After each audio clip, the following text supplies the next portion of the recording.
ካትሪና ካይፍ ያለ ጫጫታ ኮከብነት ያለ ምንም ማጂክ ስኬት የማያቋርጥ መድረስ ብቻ ማሻአላህ ማሻአላህ ቸህራ है ማሻአላህ ረንግ तेरे इश्क का गहरा है ማሻ የካትሪና ገጽ ነው።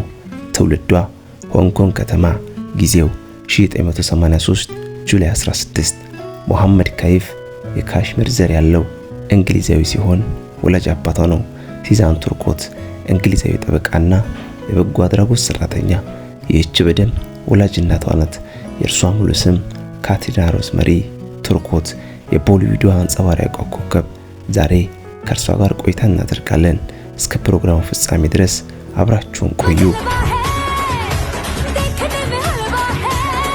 ካትሪና ሐምሌ 16 ይቺን ዓለም የተቀላቀለችው ውብ እንስት ያደገችው ሆንግ ኮንግ ብሪቲሽ ይሁን እንጂ ህይወት በተለያዩ ቦታዎች ላይ እንድታድግ አድርጓታል። ይህም የልጅነቷ ህይወት ለየዩታዋን ለመቅረጽ ረድቷታል።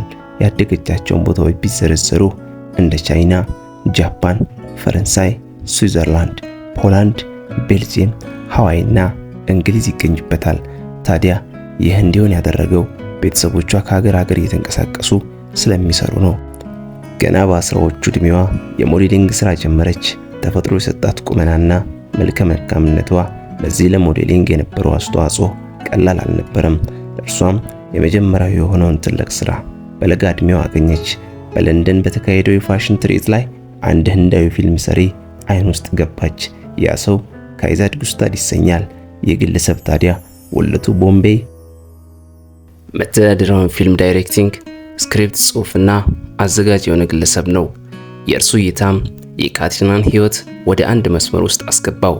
ይህም ዛሬ ላይ የነገሰችበት የህንድ ፊልም መስመር ለመጀመሪያ ጊዜም ቦም በተባለ ፊልም በ2003 መስራት ቻለች። በትችትም ብዙ ያልተተቸበትን በቦክስ ኦፊስም ብዙ ያላገኘችበትን ፊልም ነገር ግን ፊልም ኢንዱስትሪ ውስጥ አስገብቷት አለፈ።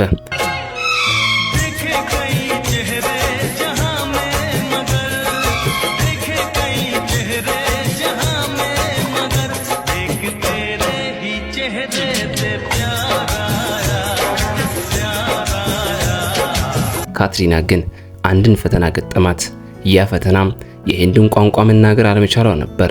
ይህ ለእርሷ ቀላል አልነበረም። በአብዛኛው ህንዳዊ ዘንድም እንደ ቀላል የሚታይ ፈተና፣ እንደ ቀላልም ታይቶ የሚታለፍ አልነበረም። ነገር ግን ካትሪና ከችግሯ ጋር ተጣበቀች።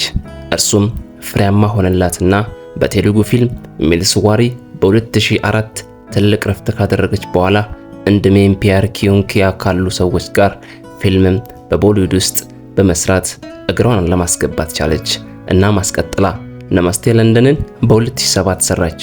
እነዚህ ፊልሞች ከተመልካቾች ጋር መገናኘት እንደምትችል በትግጥ አሳይተዋል። ይህም ስራዋን ወደ ብዙ ታዋቂ የፍቅር ኮሜዲዎችና የአክሽን ፊልሞች አመራ። ካይፍ በኒውዮርክ 2009 እና በወንድም ኪዱልሃን 2011 ያሳየችው ትርኢት ብዙ ምስጋናዎችን አልፎ ተርፎም ለምርጥ ተዋናይት ለታዋቂው የፊልም ፋር ሽልማት እጩ እንድትሆን አስችሏታል። Goes to somebody who I had the pleasure of doing her first Hindi film with, Katrina Kaif. እንደ ኢኬታ ታይገር 2012፣ ዱም ስሪ 2013፣ ባንግ ባንግ 2014 ሁሉም በወቅቱ ከፍተኛ ገቢ ካስገቡ የህንድ ፊልሞች ውስጥ ጥቂቶቹ ነበሩ። ምንም እንኳን አንዳንድ ሰዎች የትወና ችሎታዋንና የወሰደችውን ሚና ቢተቹም ካይፍ በቦክስ ኦፊስ ያደረገችው ስዕልና የፈጠረችው ተጽዕኖ ግልጽና ትልቅ ነበር። ይህም ትልቅ የንግድ ስኬት ውስጥ አስገብቷታል።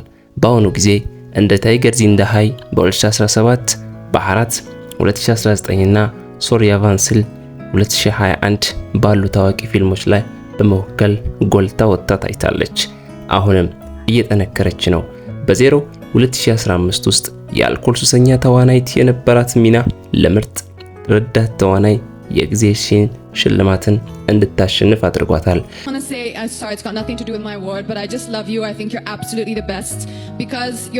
ይህም እንደ ተዋናይ ያለችበትን ደረጃ እንዲያሳይ አድርጓል። በቀጣይ የሚሰራችው ቀጣዩ ፕሮጀክት ሃፒ ክሪስማስ በ2024 ሆነ። በዚህ ፊልም በአድናቂዎቿና በተቺዎቿ መካከል እኩል ደስታ የፈጠረ ፊልም ነበር። የቦሊውድና የደቡብ ኤሽያ ፊልም ማሳያም ሆነች። ካትሪና ከፊልም ስራ ባሻገር መገናኛ ብዙሃኑ የታወቀችና የገነነች የፊት ገጽ ለመሆን በቃች። ብዙ ጊዜ በህንድ ውስጥ በጣም ማራኪ ታዋቂ ሰዎች ዝርዝር ውስጥ ተካታለች። እርሷም ወደ ንግዱ ዓለም ፊቷን መለስ በማድረግ በ2019 የመዋቢያ መሳሪያዎችን ከውበት በማስጀመር ስኬታማ ስራ ፈጣሪ ለመሆን ችላለች። ካይፍ ከሙያዊ ስራዋ በተጨማሪ በእናቷ ድርጅት ውስጥ የእርዳታ ፕሮጀክቶችን ወደ ህንድ በሚደረጉ በጎ አድራጎት ስራ ላይ በንቃት ትሳተፋለች። በፊልሙ ያገኘችውን ዝና ወደ መልካምና በጎ ስራዎች በማዋል ስሟ ከሚጠቀሱ ጥቂት የፊልም ተዋናዮች መካከል አንዷ ነች።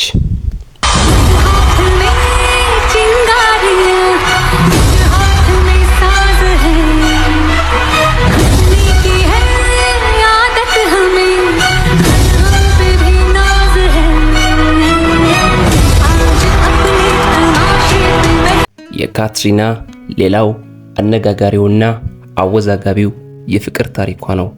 እንደርሷ ያሉ እጅግ ዝናቸው ከፍ ያሉ መልከ መልካም እንስቶች አብዝተው በህይወታቸው ከሚፈተኑበት ነገር አንዱ ይህ ተፈጥሮ የለገሰቻቸው ውበት ሲሆን ማየቱ የተለመደና የማይቀር ክስተት ከሆነ ጥቂት ጊዜ ዘግየት ብሏል። መጀመሪያ ሲጀምር የካትሪና ካይፍ ካውሻል የፍቅር ታሪክ ከካሜራዎች ርቆ በጸጥታ ተጀመረ። እንደ አውሮፓውያን አቆጣጠር 2019 በክስተቶች አብረው ሲታዩ ወሬዎች እዛም እዚህም መናፈስ ጀመሩ። ግን ምንም የተረጋገጠ ነገር አልነበረም። ያኔ ግንኙነታቸው እንቆቅልሽ ነበር። ይህም አድናቂዎቿ ልዩ ነገር እየተፈጠረ መሆኑን ሊናገሩ ስለሚችሉ የማወቅ ጉጉት እንዲኖራቸው አድርጎ ያለፈ ክስተት ነበር። ቀጠለና አንድ ስኒ ተቋጠረባት። ቡና ከካራን ስፓርክ ጋር ተባለች። በአደባባይ የመጀመሪያ እውነተኛ ብልጭታ የተከሰተው በኮፊ ካራን ጋር ነበር። ካትሪና በጨዋታ እሷና ቪኪ በስክሪኑ ላይ ጥሩ ጊዜ ሲያሳልፉ ይታያሉ ብለው ሲያስቡ በአብዛኛው ሰው ዘንድ የደስታ ማዕበል ፈጠረ። በኋላ ቪኪ በትዕይንቱ ላይ ሲመጣና አስተያየቱን ሲሰማ በቀልድ የደከመ አስመስሏል። ያ ተጫዋች ግለሰብ አርዕስተ ዜናዎችን ከመስራት ባለፈ ስለ ፍቅር ሊኖር ስለሚችል ወሬ ቀስቅሷል። ከአብዛኞቹ ታዋቂ ጥንዶች በተለየ ካትሪናና ቪኪ ግንኙነታቸውን በሚስጥር ቁልፍ ለማድረግ ጥረት አድርገዋል። ከአንጸባራቂው ህዝባዊ ገጽታዎች ርቀው አንዳቸው ስለሌላቸው ደፋር መግለጫን አልሰጡም። ፓፓራዚዎች አብረው ዝግጅቶችን ሲወጡ ሲያያቸው እንኳን መልስ ሳይሰጡ ዝም ብለው ያሳልፋሉ። የመገናኛ ብዙሃንን ብስጭት ከመመገብ ይልቅ ግንኙነታቸውን ለመጠበቅ መርጠዋል። የተሳትፎ ባዝ እንደ አውሮፓውያን አቆጣጠር በ2021 ስለ ሚስጥራዊ ተሳትፎ ወሬ እየጨመረ መጣ። ነገር ግን እነሱ አሁን ለቋሚ የሚዲያ ጥያቄዎች ምንም አይነት ምላሽ ከመስጠት ተቆጥበዋል። የአድናቂዎቻቸውን ደስታም እያደገ ሄዷል። ለደጋፊዎች ጥርጣሬው የደስታ አካል ነበር። ሁሉም ሰው ያንን ትልቅ ማረጋገጫ እየጠበቀ ነው። በመጨረሻም በታህሳስ 2021 ዓለም መልሱን አገኘ። ካትሪናና ቪኪ በራጃስታን በሚገኘው 6 ሴንሰስ ፎርት ባራዋራ በንጉሳዊ ሰርግ የሚያምር ስነ ስርዓት ጋብቻቸውን ፈጸሙ።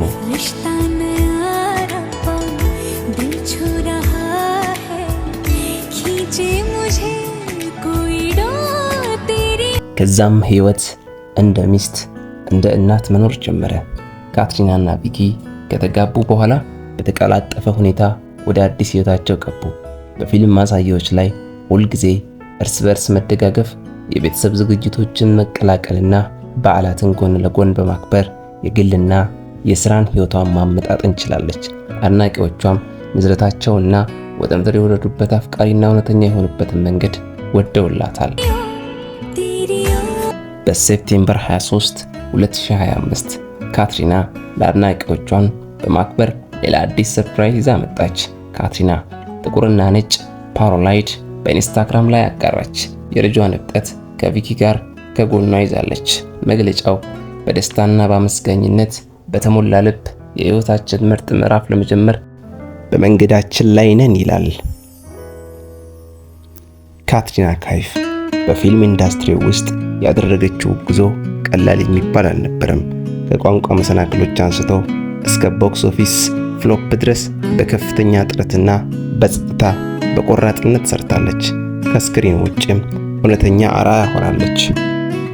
ወደ ቦሊውድ ስትመጣ ሂንዱ አታውቅም ነበር፣ ግን ያ እንዲከተላት አልፈቀደችም።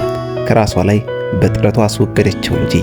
ካትሪና በውዝግቡ ስትሳተፍ በጭራሽ ታይታ አትታወቅም እና ያ ጥንካሬዋ ነው። ስራዋ ሁሉ ነገሯን እንዲናገር ትፈቅዳለች። በጣም ጮክ ብሎ ብዙ ጊዜ በሚታወቅበት ኢንዱስትሪ ውስጥ የካትሪና ዝምታ እንዲሁ ኃይለኛ ሊሆን እንደሚችል በጸጥታ አረጋግጣለች። ከቡም እስከ ዚንደጊ፣ ከታይገር እስከ ሃፒ ክሪስማስ እድገቷ ሌላ ደረጃ ላይ ነው። እሷ ሁል ጊዜ እየተሻሻለች እየተለወጠች ነው። የተለያዩ ሚናዎችን ትወስዳለች። ዘይቤዋን በመቀየርና አዳዲስ አዝማሚያዎችን በመከተል አዳዲስ ፍልስፍናዎችን መጨመር የእሷ ስልት ነው። እሷ የምትቀጥለው በዚህ መልኩ ነው። ሁሉም ሰው ሁሉንም ነገር በሚጋራበት ዓለም ውስጥ ሕይወቷን ሚስጥራዊ አድርጋለች። ካትሪና ከቤተሰቦቿ ጋር ካላት ግንኙነት ጀምሮ ሁልጊዜ በአደባባይና በግል ሕይወቷ መካከል ግልጽ የሆነ መስመር አስቀምጣለች። ወቅታዊ ከመሆኑ በፊት ጠንካራ መሆኗንና የሚመጥን ነገር አድርጋለች። ለካትሪና የአካል ብቃት እንቅስቃሴ መስሎ ለመታየት የሚደረግ አይደለም፣ ስለ ተግዛዝ ትኩረትና ሰውነትን ስለማክበር እንጂ። እነዚህ አይነት ሴቶች በአኗኗሯና በምታደርጋቸው ምርጫዎች ማየት ይቻላሉ። ከልብ ስብራት፣ ትችት ወይም መሰናክሎች ጋር ብትገናኝ ካትሪና አንዳቸውም እንዲገልጿት ፈጽሞ አልፈቀደችም። በራሷ ላይ በማተኮር የመቋቋም ችሎታ የመጨረሻው የኃይል እርምጃ መሆኑንም ለዓለም ያሳየች ኮከብ ናት። ካትሪና በጸጥታ ኮከብነትን ካገኙ ጥቂት ኮከቦች አንዷ ነች። የሷ ወጥነትና ሙያዊ ለዘላቂ ስኬቷ እውነተኛ ምስጢሮች ናቸው። የታሪኮ ባለቤት ይሁኑ። እርሷም የራሱን ታሪክ ለመጻፍ ከዛሬ ባለታሪካችን ይማሩ። በዚሁ የዛሬው ፕሮግራሜን አገባድዳለሁ። መልካሙን ሁሉ እመኛለሁ። በሌላ ቪዲዮ መልሰን እስከምንገናኝ ድረስ ቸር ሰንብቱ።